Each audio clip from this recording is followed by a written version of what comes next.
Hi there, this is Abdullah, and today's topic is going to be about the evolution of altruism.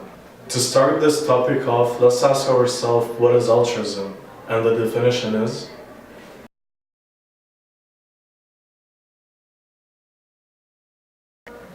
but for our purpose, actually we'll define altruism as a helping behavior in which an organism acts to benefit others at a potential cost to themselves.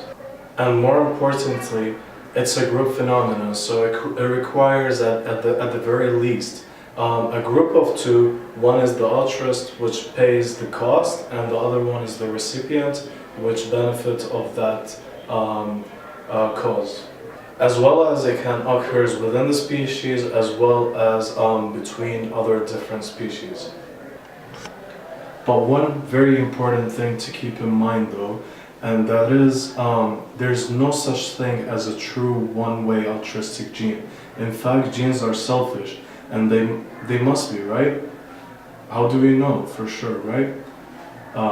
Well, if any gene always sacrificed itself for the benefit of others without any returns, such as reproduction, where they have the chance to pass the altruistic genes, and then the genes would be just eliminated from the gene pool one day. What do you guys think?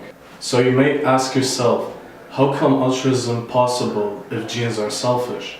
Well, altruism occurs through three different types of mechanisms, which are group-based, skin selection, and reciprocal altruism.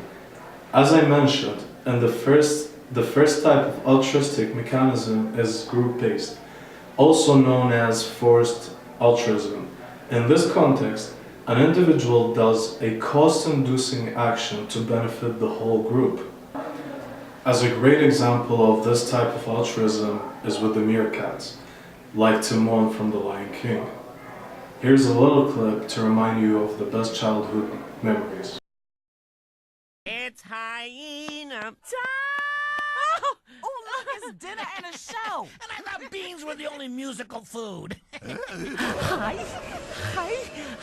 Well, hi to you too. Ow. Okay. This is no time for horseplay, Timon. You're supposed to be up there looking out for... hyenas! Whoa, look at them scramble. And that's just how I like them. Scramble. And a little bit runny.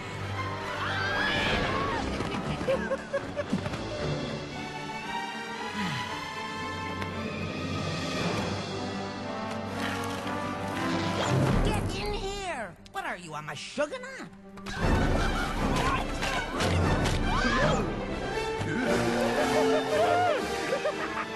Stumpy? Flinchy? Swifty? What a relief. Everybody's... Where's Uncle Max? Run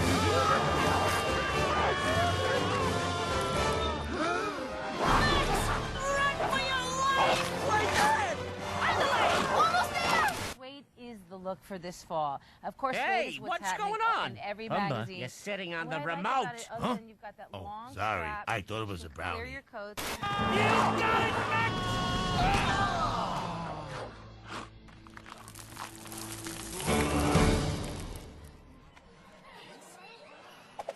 I flinched when I should have scurried.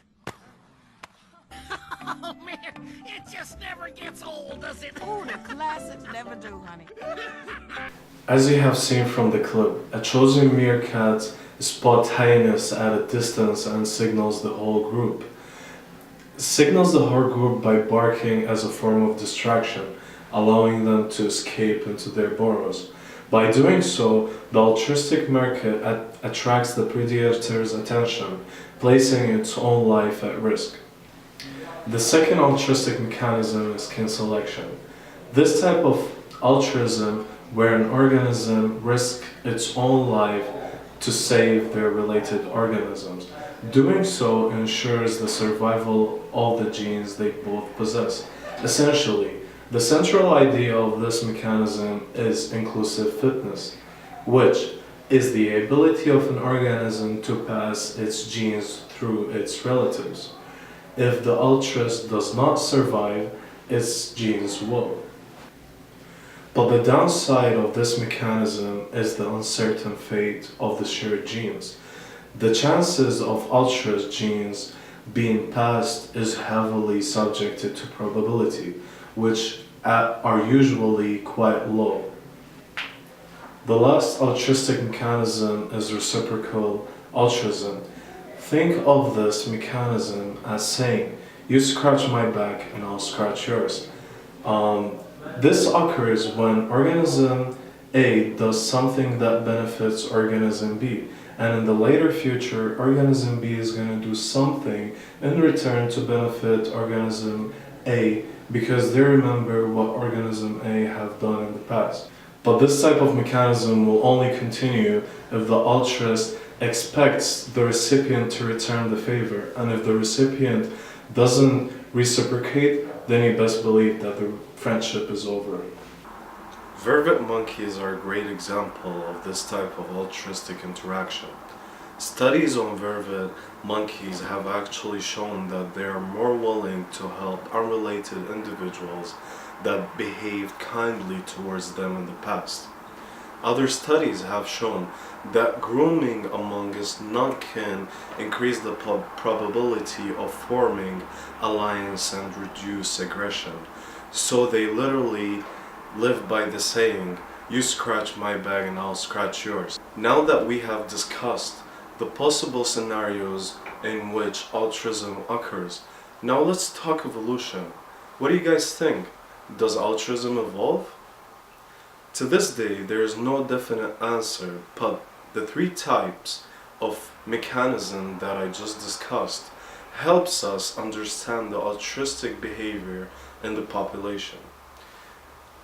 As with the forced altruism, the cooperative group would be able to gather more resources compared to the non-cooperative group or population. And so the natural selection which promote the cooperation. With kin selection, altruism may occur in order to allow the genes of the altruist that it shares with its kin to be passed on. And so evolution could potentially occur within the shared genes. But as I have mentioned, the chances of the altruist genes being passed on relies heavily on the dispersal of these genes within its kin. On the other hand, we have reciprocal altruism, and this can occur between genetically similar species or different individuals. It might begin with the appearance of a mutant gene that causes individuals to offer responsive altruism to other individuals if the same genes are found in the other individuals. Reciprocation of the altruistic acts may occur, which could in turn be selected for. And so a group of altruistic behavior may form or evolve. This is probably the most plausible explanation, as this aspect of altruism is largely seen in our species. However, this co-evolution between reciprocal altruists can be inhibited by cheaters, and they are just what you might guess. Now that we have covered how altruism evolved, how do you guys think it affects the population? In this case of group selection, as within the meerkats, the recipient can survive and continue to produce more offspring. As well, with the mechanism, it provides protection to the other group, further decreasing competition within the same species. Similarly, as within the reciprocal altruism and kin selection, altruism promotes harmony between individuals of different or of the same species. It also decreases aggression and competition between individuals. At the end, thank you guys for watching this small video about the evolution of altruism, and I hope that you have learned a couple of information that will benefit you in the future. Stay posted. Thank you.